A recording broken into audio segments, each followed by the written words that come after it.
Catherine Bernardo, parang hindi yata gustong makasama si Andrea Oo. Brillante sa pelikula o kahit anong trabaho.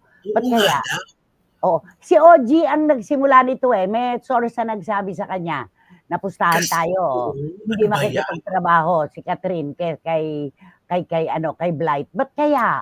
Mukhang may history.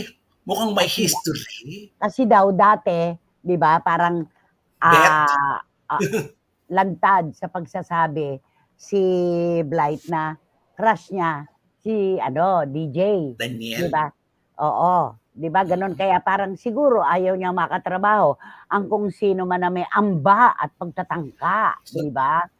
Uy, si Katrina may bago na namang nag-post na naman ng bago niyang talagang Oo, sexy-sexy. naka-ano, two-piece na naman siya. Hindi na talaga mapipigilan. Sobra! Sobra talaga, ibang-iba na siya talaga ngayon. Eto, ha? Ayaw na pong makatrabaho ni Catherine itong si Blight. Hindi kaya siya ang maglagay ng ahas sa leeg niya at magsasabing, "Ba't naman ako matatakot sa ahas? May mga kilala nga akong taong ganito." Ay! Ayan, Oo, ayan 'di na. ba?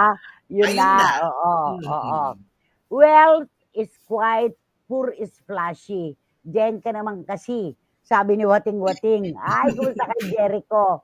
Ayan, magsasara na naman ang tindahan. Tama ka, Boysie, malapit na naman. Eto, naku, ayaw na po siguro talaga makipagtrabaho ni Catherine sa mga tao na alam naman niya na isang araw ay baka magbigay pa sa kanya ng problema sa puso. Ayan na. Oh, di Ayan ba? na. Oo, oo. Ay, eto. Ay, Ching Bautista Silverio, hindi ako sure dito pero ito yung umikot na kwento nun, di ba? Oh, ayan, hala.